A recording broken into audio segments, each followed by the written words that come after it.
Sa unang liwanag ng umaga, nagmistulang sinilaban ng araw ang simboryo ng St. Peter's Basilica. Ang marmol nitong ibabaw ay tila umaapoy sa ginintuang sikat na sinad, at ang mga cobblestones sa ibaba ay kumikislap sa tuwing tinatamaan ng liwanag. Sa Vatican City, ang mga kampanaryo ay tahimik pa, ngunit ang hangin ay punang pag-asa at tensyon. Sa plaza, libo-libong katao ang nagtipon mula sa iba't ibang sulok ng mundo. Pare-pareho ang tinatanong, sino? Sa likod ng mga makakapal na kortina ng Sistine Chapel, ang usok ay naghihintay. 3 araw na ang nakalilipas mula nang magsimula ang conclave. Walang balita, walang lihim na lumabas. Tanging katahimikan. Pag lumabas na ang usok, bulong ng isang madre sa tabi ng Swiss Guard, doon na natin malalaman. Ang usok ay nagsimulang umakyat. Unay kulay abo. Isang daing ng pagkadismaya ang lumaganap sa karamihan. Ngunit maya-maya, sa isang iglap na parang himala, ang kulay ay naging ganap na puti. Nagwala ang mga kampana. Isang sigaw ng pagsalubong ang bumalot sa buong syudad, Habemus Papam. Mula sa entablado ng media, ang mga mikropono ay naglalabanan, at ang mga komentaryo ay nagsimulang bumuhos. Hindi European, sabi nila. Malamang Latin American ulit. May posibilidad bang Amerikano? Sa isang maliit na silid sa likod ng basilika, si Robert Francis Vost ay tahimik na nakaupo. Suot pa rin niya ang kanyang lumang itim na sutana, ang tela'y manipis at kupas. Ang kanyang mga matay nakatuon sa isang simpleng krus na kahoy. Nanggaling siya sa isang liblib na lalawigan sa Peru. Halos walang nakarinig ng kanyang pangalan hanggang ngayon. Eminence, lumapit ang isang monsenyor, nanginginig, oras na po. Tumayo si Vost, marahan. Walang pagmamadali. Wala ring takot. Isinuot sa kanya ang puting sutana. Sa kanyang daliri, ipinasuot ang fisherman's ring. Sa kanyang noo, ibinaba ang mitra. Wala siyang sinabi. Wala siyang iniutos. Tahimik lamang siyang humakbang. At nang siya'y lumabas sa lodya, ang malaking balkonahe ng St. Peter's, tumahimik ang lahat. Kahit ang mga batang umiiyak, biglang huminto. Kahit ang mga komentaryo sa radyo, natigilan. Ang kanyang presensya ay hindi malakas. Hindi en grande. Ngunit may bigat, tila isang ilog na mabagal ang agos, ngunit hindi matitinan. Ang kardinal na nag-anunsyo ay lumapit sa mikropono. Anuntio vobis gaudium magnum. Habemus Papam. Cardinalem Vost quaesi binomen imposuit. Leo Quartus Decimus. Umalinggaw ang pangalan sa hangin.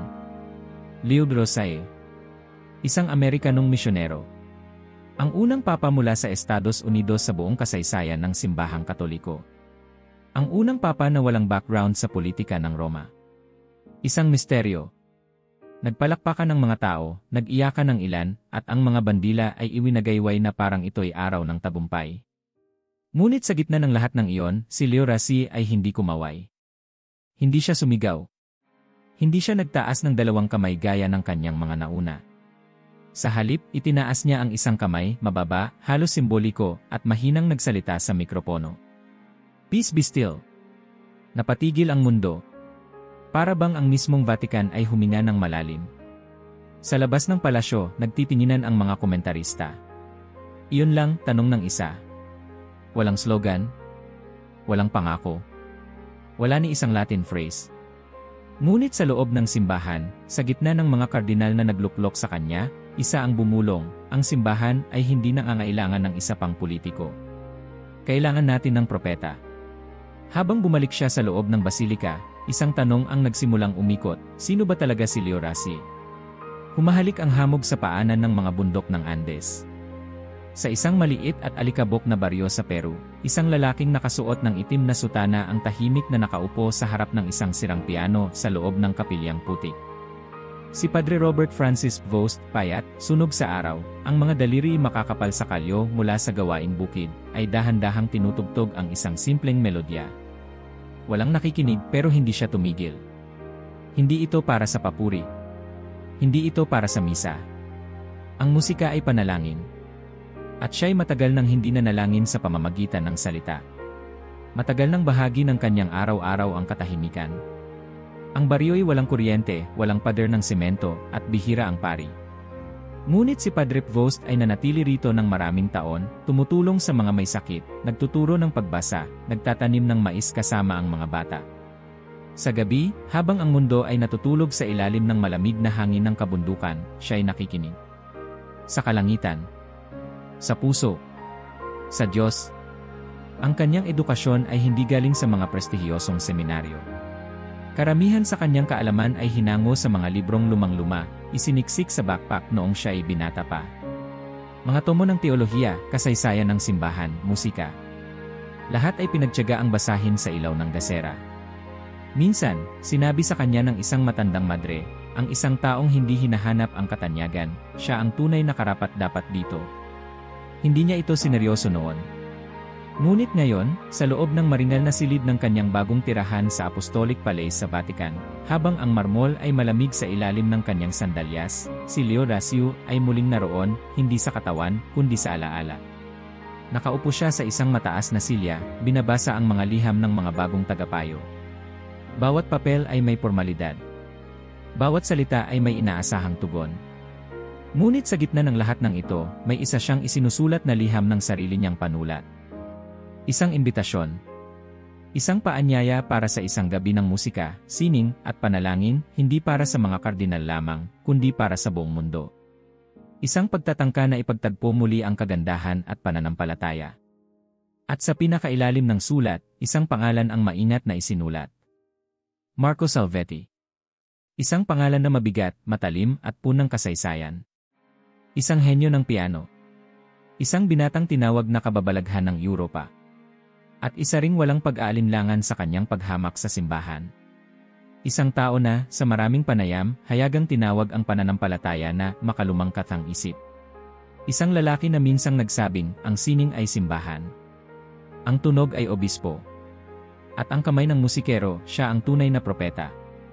Ngunit hindi na pangiwi ang Santo Papa. Sa halip, isang payapang ngiti ang gumuhit sa kanyang labi. Dahil alam niyang ang tunog ay pwedeng magsinungaling, ngunit ang katahimikan, hindi. Habang ang liham ay isinusubo sa sobre na may selyong papal, tahimik ang buong silid. Ang kanyang mga tagapayo, bagamat hindi nagtanong, ay halatang nabahala. Isa sa kanila ay lumapit. Santo Papa, maingat na sabi ng obispo, ang ginoong ito ay hindi kaibigan ng simbahan.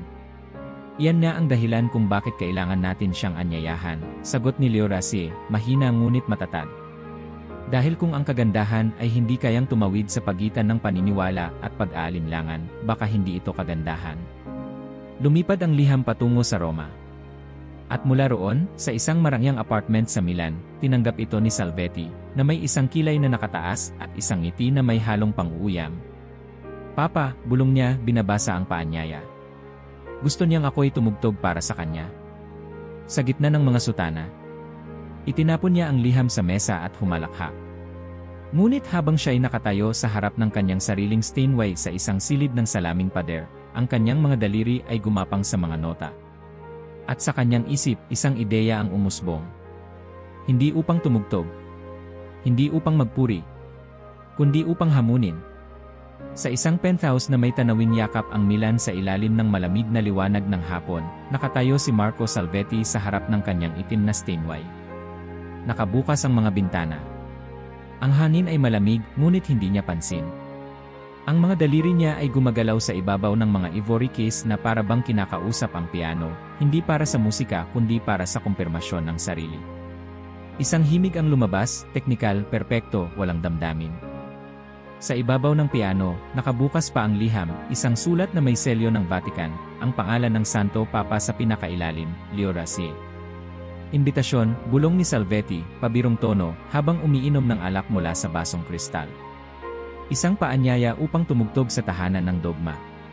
Tumawa siya mag-isa, maikli, malamig. CJ. Tumalikod siya sa piano at naupo sa couch na malapit sa bintana. Sa tabi niya, nakasalansan ang mga artikulo tungkol sa kanyang mga pagtatanghal sa Berlin, Paris, New York, mga salitang tulad ng Chi Prodigy, hindi mapapantayan, makabago. Lahat ito ay alam niyang totoo. Hindi dahil sinabi ng iba, kundi dahil naramdaman niya ito sa bawat entabladong kanyang nilakaran. Ang mundong musikal ay isang palasyo, at siya ang hari nito. Pero ang simbahan, para sa kanya, isa yung lumang teatro na gumuguhong dahan-dahan sa ilalim ng bigat ng sariling mga ilusyon. Ang mga seremonya, ang mga damit, ang mga awitin, lahat ng ito'y mukhang maganda, ngunit hungkag. Minsan, noong siya'y inanyayahan sa isang fundraising event para sa isang ospital ng mga madre, tinanong siya ng isang madre kung naniniwala siya sa Diyos. Ang sagot niya ay, naniniwala ako sa Mozart. Sa Schumann. Sa Chopin. Sapat na yon. Ngunit ngayon, heto't siya'y inaanyayahan ng pinuno ng simbahang Katoliko. Hindi bilang kaibigan, hindi bilang kapanalig, kundi bilang bisita, o baka bilang kaaway. Pinunit niya ang envelope, ngunit hindi ang liham. May ideya siyang nabubuo sa kanyang isip. Isa itong entabladong hindi pa niya nasakop. Isa itong pagkakataong hindi niya papalampasin. Tataas siya sa mismong puso ng Vatican at tutugtog. Pero hindi para sa kanila. Hindi para sa Santo Papa. Tutugtog siya para sa mundo. Upang ipakita na hindi kailangan ng simbahan ang sining, kundi kabaliktaran. Na ang sining ay sapat na. Na ang piano ay altar, at ang mga daliri niya ay sermon. Kinabukasan, tumawag siya sa kanyang manager. Tanggapin mo ang imbitasyon. Ibigay mo ang mga kondisyon ko. Kung ayaw nila, okay lang. Pero gusto kong makasiguro, walang sermon, walang misa, walang dasal bago ako tumugtog. At gusto ko ang sariling piano ko. Hindi kung anong antike na galing sa silong ng basilika. Tumango ang nasa kabilang linya, sanay na sa kapritsyo ni Salvetti. Pagkababa ng telepono, muling naupo si Marco sa kanyang piano. Sa pagkakataong ito, pinikit niya ang kanyang mga mata habang tumutugtog. Isang bahagi ng isipan niya ang bumalik sa nakaraan, sa maliit na silid kung saan unang natutong tumipa ng nota sa edad na 4. Ang kanyang ina, tahimik na nakaupo sa gilid, nakikinig habang ang kanyang ama ay nasa trabaho. Walang simbahan sa buhay nila. Walang krus, walang misa. Pero may musika. Laging may musika. Sa edad na 6, nakatugtog siya ng buong piraso ni Beethoven sa memorya. Sa 10, tumugtog siya sa La Scala. Sa 12, siya na ang pambansang kayamanan. At kasabay ng pagtaas ng kanyang katanyagan, lumalim din ang kanyang galit sa mga sistemang tinatangkang kontrolin ang isip ng tao. Nakita niya ang pananampalataya bilang kabaligtaran ng sining, kung ang isa ay nangangailangan ng pagsuko sa isang hindi nakikitang nilalang, ang isa na may pag-aangkin ng boses, ng damdamin, ng katotohanan. At ngayon, ang parehong institusyong hinamak niya ang siyang nag-aanyaya sa kanya. Bakit? Hindi niya alam kung ang Papa ay ignorante, matapang, o desperado. Pero isa lang ang malinaw sa kanya, darating siya sa Vatican, at siya ang magiging sentro ng gabi. Ang kanyang musika ang magiging armas. Hindi para umatake, kundi para sirain ang ilusyon na ang pananampalataya pa rin ang humahawak ng kapangyarihan sa puso ng tao. Tumayo siyang muli. Binuksan ang isang makapal na aklat ng notasyon, Rachmaninoff, Konserto No. 3. Ang paborito niya. Ang pinakamatindi. Isang pirasong kinatatakutan ng maraming propesyonal. Pero para sa kanya, ito'y hininga. Tumugtog siya ng unang bahagi. Mabagsik.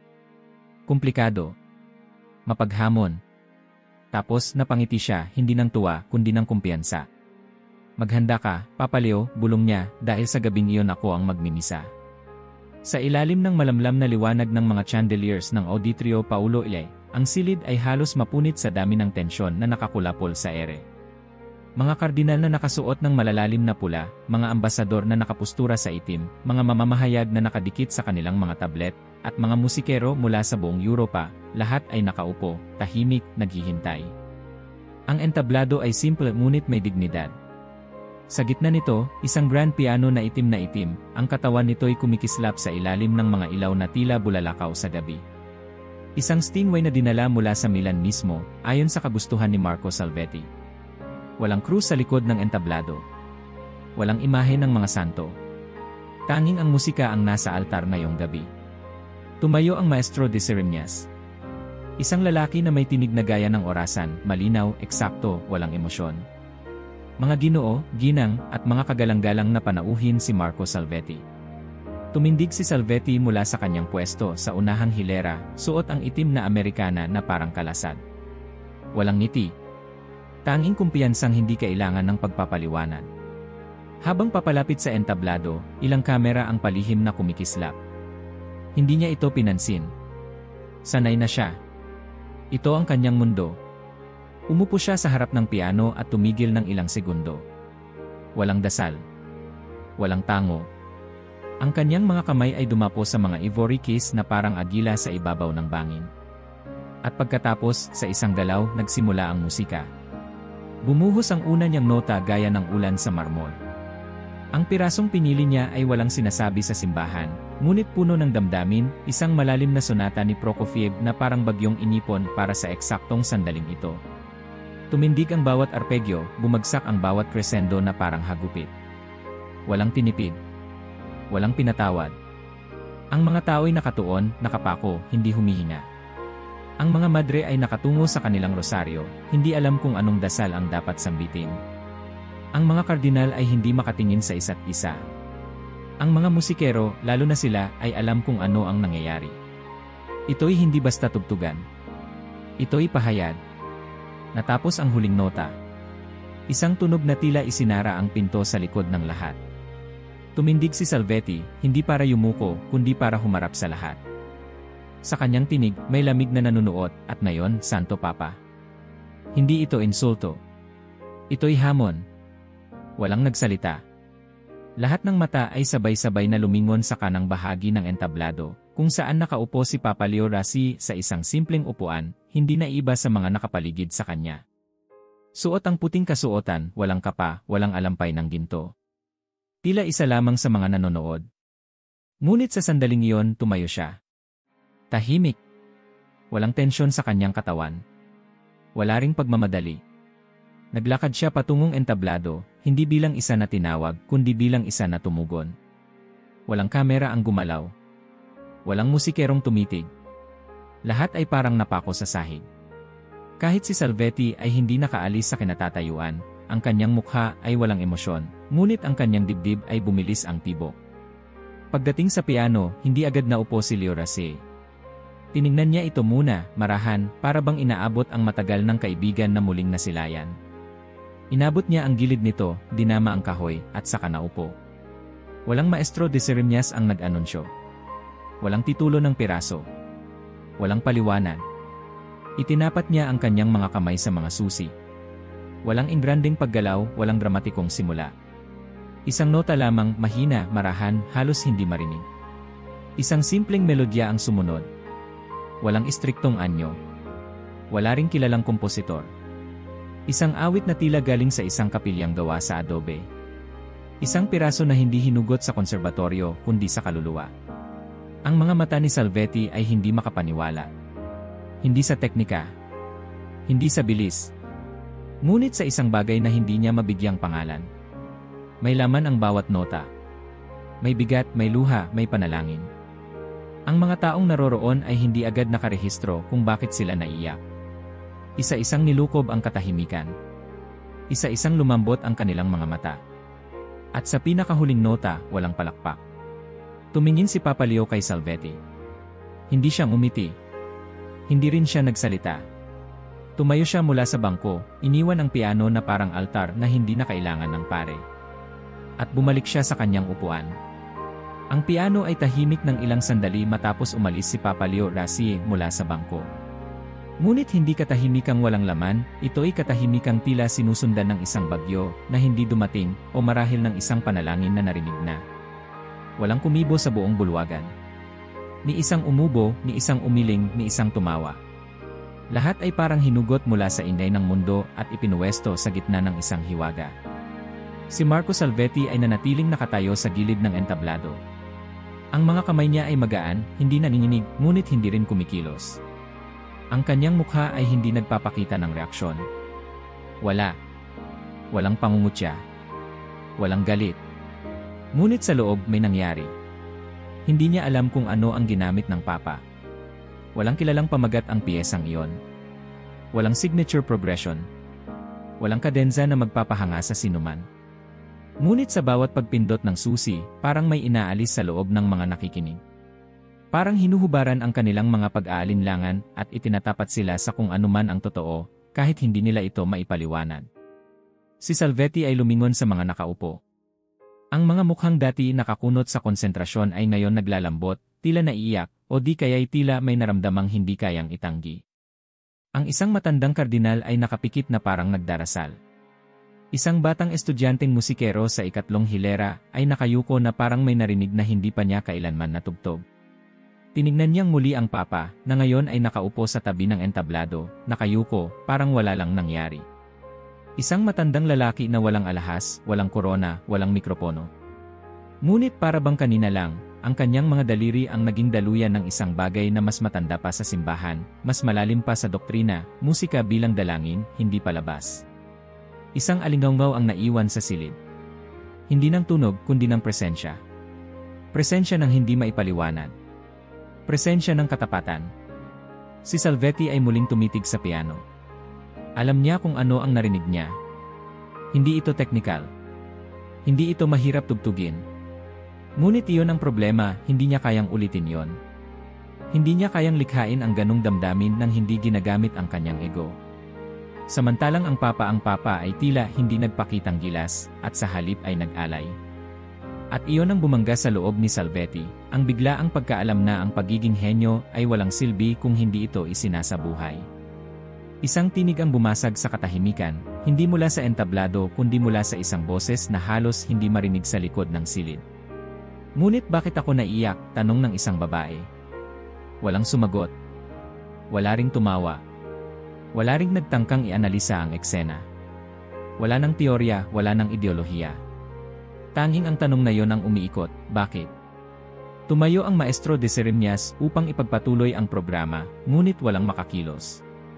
Ang mga tao'y parang naipit sa pagitan ng kagandahan at pagkamangha, hindi alam kung paano lalabas sa sandaling iyon nang hindi ito binabastos. Mula sa tabi, muling tumayo si Papa Leo Rossi. Lumakad siya, hindi sa gitna, kundi palayo sa entablado, patungo sa isang gilid kung saan siya naupo sa isang ordinaryong upuan. Ang kanyang kilos ay hindi kayabangan, hindi rin kababaang loob. Ito'y pagsuko. Para bang sinasabi niya, hindi ito tungkol sa akin. Hindi rin ito sa inyo. Ito'y para sa kanya. Si Salvetti ay naupo rin sa wakas, ngunit hindi sa kanyang dating postura ng tabumpay. Para siyang nawalan ng hininga. Hindi dahil sa pagkatalo, dahil wala namang paligsahan. Ngunit sa unang pagkakataon sa kanyang buhay, ang kanyang musika ay tila nawalan ng saysay. At hindi dahil kulang siya, kundi dahil may isang bagay siyang nakaligtaan. Ang pananahimik. Sa mga sumunod na minuto, ang katahimikan ay naging bahagi ng konsyerto. Parang pahina ng pahina sa isang piraso, hindi putol, kundi bahagi ng buo. Walang sinuman ang gustong mauna sa pagsira nito. Sa wakas, isang palakpak ang dumapo, mahina, magalang, hindi pilit. Isa. Dalawa. Hanggang sa lumago ito. Hindi tulad ng sigawan pagkatapos ng pagtatanghal ni Salvetti. Ito'y hindi papuri sa galing, kundi pasasalamat sa tapang. Ang bulwagan ay muling huminga. Ngunit ang hangin ay iba na. Parang mas magaang. Parang mas totoo. Sa loob ng puso ni Salvetti, isang bagay ang nagsimula. Hindi pa siya naniniwala. Hindi pa rin siya bumibigay. Ngunit hindi rin niya ito maalis sa isip. Isang melodya na walang pangalan ang patuloy na tumutugtog sa kanyang alaala. Isang piraso na hindi niya matugtog at hindi rin niya maalis. Ang entablado ay naging altar. At ang musika ay naging tanong. At para kay Marco Salvetti, nagsimula ang kanyang pinakamahirap na piyesa, ang tahimik na pagkilala na, sa gitna ng lahat ng kanyang kayang gawin, may mga nota na hindi tumutugtog sa lakas, kundi sa pagbitiw. Wala pa ring kumikibo sa bulwagan nang bumalik si Papa Leo Rossi sa kanyang upuan. Ang mga mata ng lahat ay dumudungaw sa kanya, ngunit siya ay tahimik lamang, nakatungo, para bang ang katatapos lang niyang tugtugin ay panalangin sa pagitan ng kanya at ng Diyos. Walang drama, walang yabang. Ang kanyang mga kamay ay nakapatong sa kandungan, para bang hindi niya kailanman hinawakan ang mga susi. Ngunit para kay Marco Salvetti, ang katahimikang iyon ay parang insulto. Sa kanyang paningin, ang piraso ay maganda. May damdamin, tiyak. Ngunit kulang. Wala ang kahusayan. Walang teknikal na kabayanihan. Para itong isang tula ng isang bata, may purong layunin, ngunit hindi sapat upang gapiin ang sining. Hindi siya makapaniwala na ang silid na iyon, na ang mga taong ito, ay maaaring masilaw sa ganoong simpleng musika. Na ang isang papa, ng lahat ng tao, ay maaaring makakuha ng ganoong reaksyon nang hindi binabasag ang limitasyon ng instrumento. Tumayo si Salvetti, marahan ngunit may hinanakit sa lakad. Lumapit siya sa gitna ng entablado, at sa unang pagkakataon, nagsalita siya ng walang ngiti. Marangal na Santo Papa, simula niya, diretso ang tono, ang iyong tugtugin ay makata.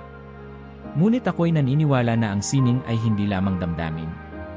Ito rin ay paglalakbay. At ang tunay na paglalakbay ay hindi madali. Nagkaroon ng biglang kilusan sa mga upuan. Ang ilan ay nagtangkang magsalita, ngunit pinigil ng katahimikan. Ang Santo Papa ay tumingin sa kanya, kalmado, walang bahid ng pagtutol. Kung tunay na ikaw ay tumutugtog, dugtong ni Salvetti, hindi ba makatarungan na ipakita mo sa amin na kaya mong tumugma sa mga dakilang kompositor? Rachmaninoff, halimbawa. Isang piraso na hindi tumatalab lamang sa damdamin, kundi umaakyat sa hagdang teknikal ng musika. Nangyari ang inaasahan niyang reaksyon. Ilang gasps. Ilang takot. Isang kardinal ang biglang yumuko sa kanyang rosaryo. Ngunit ang Papa, ngumiti lamang. Isang maikling ngiti, hindi mayabang, hindi rin patutsada. Tumayo si Leo Drasse. Hindi siya tumugon sa hamon sa pamamagitan ng salita. Bagkus, dumiretso siya muli sa piano. Muling dumapo ang kanyang mga kamay sa itim at puting mga susi. Isang sandali ng katahimikan. Pagkatapos ay dumaloy ang unang tatlong chord, mabibigat, mapagpahiwatig, kilalang-kilala ng sinumang pamilyar sa classical music. Rachmaninoff. Concerto No. 3. Isa sa mga pinakamapanganib, pinakamahirap, pinakakilalang piraso ng piano sa kasaysayan ng musika. Isang binatang musikero sa harap ay napatingala. Isang matandang propesor mula sa Roma ay napabulong, imposible. Ngunit hindi ito impossible. Dahil ang Santo Papa ay nagsimulang tumugtog, at ang kanyang mga daliri ay parang sinanay hindi sa silid-aralan, kundi sa mga taon ng pagsasanay na hindi nakita ng sinuman. Ang bawat galaw ay hindi lamang tama, ito ay may kahulugan. Ang mga crescendo ay hindi para sa impresyon, kundi para sa panalangin. Ang mga rubato ay hindi paglalandi sa tempo, kundi paghinga ng kaluluwa. Habang lumilipas ang mga minuto, ang buong bulwagan ay nalulunod sa isang uri ng katahimikan na hindi maipaliwanag. Isa-isang lumuhod ang emosyon sa harap ng galing na hindi nananakot kundi umaakay. Ang mga piling notang ito ay hindi hiningin pagmasdan, kundi sabayan. Hindi ito palabas. Ito'y paanyaya. Si Salvetti ay hindi makagalaw. Ang kanyang mga palad ay nanlamig. Ang kanyang leeg ay nanigas. Hindi dahil sa inggit. Hindi pa. Ngunit sa pagkagulat. Hindi niya maintindihan kung paano ang isang lalaki na hindi sikat sa mundo ng musika, walang tala sa mga konserbatoryo, ay kayang tugtugin ang Rachmaninoff No. 3 ng may ganitong kalinawan. Hindi perpekto, may mga nota na hindi eksakto sa tempo. Ngunit iyon mismo ang nagpabuhay sa piraso. Walang makina sa kanyang pagganap. Lahat ay galing sa loob. At sa huling bahagi ng kilusan, nang ang piano ay tila nakikipag-alitan na sa kalangitan, ang mga kamay ng Papa ay bumigat, hindi sa bilis, kundi sa lalim. Tila binubuksan niya ang puso ng bawat isa, pinipilit silang makinig hindi lamang sa musika, kundi sa kanilang sariling katahimikan. Nang matapos ang piraso, walang sumigaw. Walang pumalakpak. Para bang ang musika ay hindi tapos, o ayaw tapusin ng mga nakarinig. Ang Santo Papa ay tahimik na tumayo. Tumango lamang sa kanyang mga panauhin, at lumakad pabalik sa kanyang upuan na parang wala lang nangyari. At si Marco Salvetti, sa kauna-unahang pagkakataon sa kanyang buhay, ay hindi sigurado kung kaya niyang tumugon. Ang kanyang puso ay bumilis. Ang kanyang lalamunan ay nanuyo. Ang mga kamay niya, na sanay sa milimetro ng disiplina, ay biglang hindi niya maramdaman. At sa kanyang isipan, isang tanong ang biglang sumulpot, isang bagay na hindi niya kailanman pinansin dati. Paano kung ito ang simula ng isang pagkatalo na hindi kayang banggitin ng nota? Si Marco Salvetti ay nakatayo pa rin, malamig ang mga palad, habang ang silid ay nanatiling nakabalot sa katahimikan na iniwan ng huling nota ng Concerto No. 3. Wala pang pumalakpak. Wala ring umubo. Ang mga ilaw sa entablado ay tila lumambot, parang ayaw sirain ang espasyong iyon, kung saan ang isang bagay na banal ay maaaring dumaan ng tahimik. Alam niyang kailangan niyang gumalaw. Hindi siya kailanman umatras sa isang entablado. Bata pa lamang siya, pinanood na siya ng buong Europa, at sa bawat konsyerto, tumataas ang kanyang pangalan, isang pangalan na sinambit na may paggalang, may paghangang halos tulad sa mga alamat.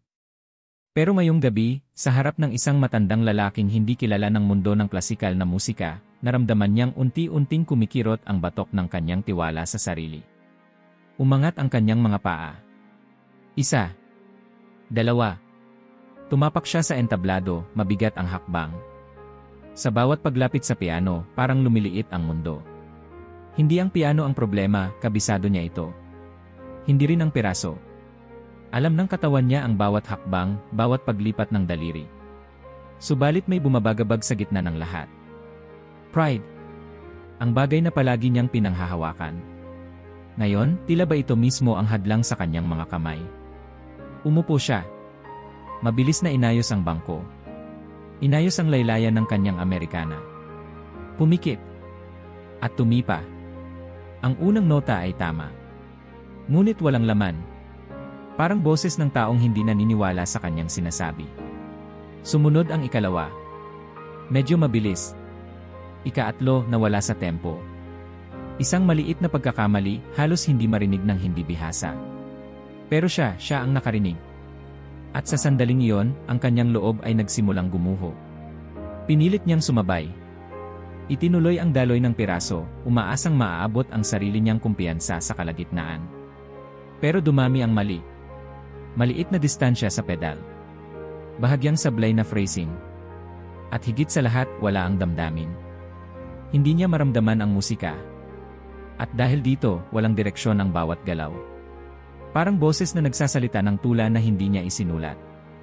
Parang pagsigaw sa isang silid na walang nakikinig. Ang tempo niya ay nabasag sa ikatlong bahagi ng piraso. Sumayad ang isang mali sa kaliwang kamay. Nasundan ng maling akord sa kanan.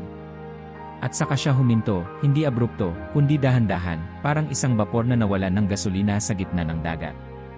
Naupo siya roon. Tahimik. Ang mga daliri ay nakabitin sa itaas ng mga susi. Sa unay parang nag-isip lang. Ngunit makalipas ang ilang segundo, naliwanagan ang lahat, hindi na siya makakabalik. Wala sa kanyang record ang pagkakabigong ganito. Ni minsan, hindi siya tumigil sa kalagitnaan.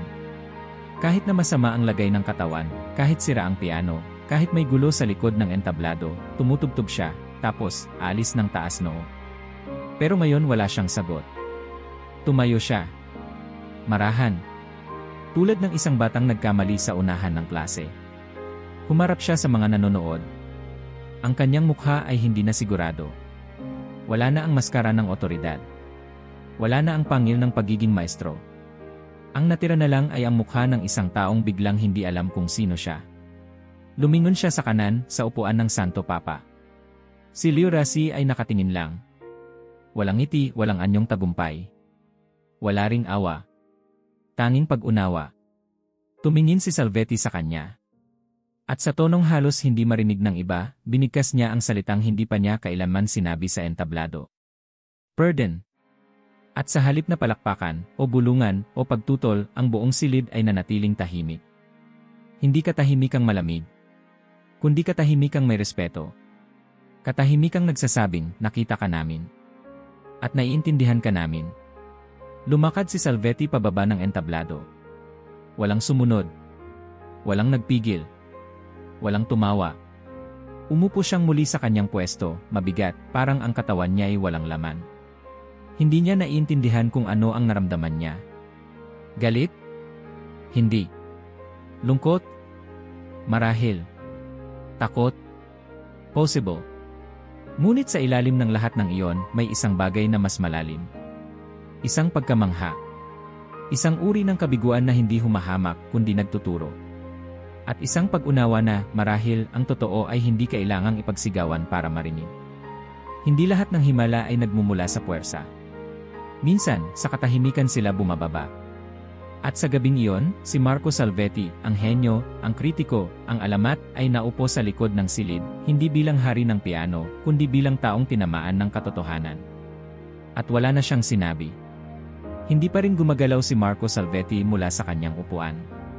Ang mga kamay niya ay magkasalikop sa pagitan ng tuhod, ang likod ay bahagyang nakayuko, at ang tingin ay walang pokus, tila nakatanaw sa kawalan. Ang mga mata niya ay tuyong pagod, hindi mula sa puyat o konsyerto, kundi mula sa bigat ng kabiguang hindi niya kailanman inasahan mararamdaman. Sa entablado, nanatiling walang ibang tunog kundi ang banayad na huni ng bentilasyong halos hindi marinig. Ang mga kardinal, mga musikero, mga bisita mula sa buong mundo ay nanatili sa kanilang mga upuan. Parang walang isa man ang may karapatang sumira sa katahimikan. Parang alam ng lahat na may isang bagay na sagrado ang nasa gitna nila. At mula sa gilid ng silid, tahimik na tumindig si Papa Leo Rase. Wala siyang dalang aklat, walang kasamang gwardya, walang bitbit na simbolo ng kapangyarihan.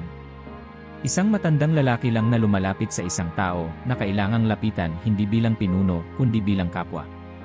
Tumigil siya sa harap ni Salvetti, hindi agad nagsalita. Pinili niyang huwag gamitin ang entablado ni ang mikropono. Sa ganitong sandali, ang tunay na mensahe ay hindi kailangang lakasan. Marco, mahinang sabi ng Papa, halos parang bulong. Napatingin si Salvetti. Hindi siya nagtago ng emosyon. Walang pagtatago ng hiya sa mga mata niya. Ngunit wala rin siyang depensa. Bakit? Tanong ni Salvetti, tuwiran, walang paligoy. Bakit ako? Bakit mo ako inimbitahan kung alam mong ito ang mangyayari? Sumagot ang Papa, mabagal ngunit malinaw. Dahil naniniwala akong ang kagandahan ay may paraan ng paglapit sa puso ng tao, kahit hindi ito naniniwala sa Diyos. Hindi ako naniniwala, agad na tugon ni Salvetti. Alam ko, sagot ng Papa. Ngunit ngayong gabi naramdaman mo, hindi ba? Hindi tumugon si Salvetti. Hindi. Hindi. Tanging katahimikan. At sa loob ng katahimikang iyon, ang kanyang mga mata ay nagsimulang kumurap na parang hindi sigurado kung mananatiling tuyo.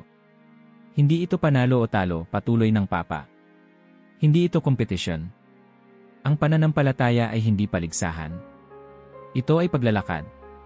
At minsan, ang simula nito ay hindi paniniwala, kundi pagbitaw sa sarili. Humigop ng hangin si Salvetti, malalim. Ginawa ko ang lahat para basagin ka ngayong gabi, anya. Gamit ang aking instrumento. Ang aking galing. Ang aking pangalan. Pero ikaw hindi mo ako nilabanan. Hindi ko kailangan, sagot ng Papa. Ang totoo, wala akong dapat patunayan. Ako man ay alagad lang. Pero narinig ko ang musika mo, patuloy ni Salvetti. At naramdaman ko ang isang bagay na hindi ko matukoy. Hindi ito galing. Hindi ito teknika. Parang isang pinto na bahagyang bumukas sa loob ko. Ngumiti si Leo Rase, malumanay, hindi mapilit. Baka yon ang biyaya, anya. Hindi ito sumisigaw. Hindi ito kumakatok. Dumadaan lang ito at umaasa na handa kang makinig. Sa sandaling iyon, lumuhod ang Papa. Hindi sa paanan ni Salvetti, kundi sa tabi niya. Sa parehong antas.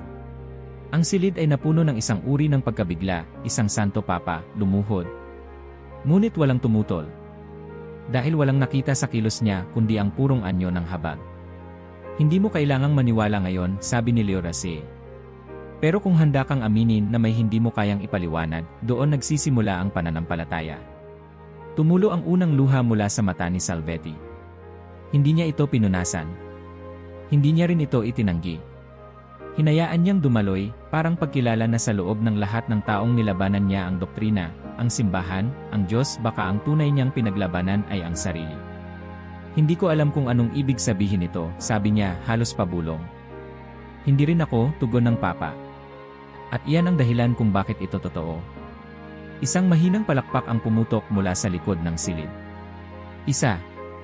Sumunod pa ang dalawa. Hindi malakas. Hindi sa pilitan. Isa-isang pinalakpakan siya ng mga tao, hindi para sa performance, kundi para sa tapang ng isang taong umamin na hindi niya alam ang lahat. Ang buong bulwagan ay tumayo, ngunit hindi ito standing ovation.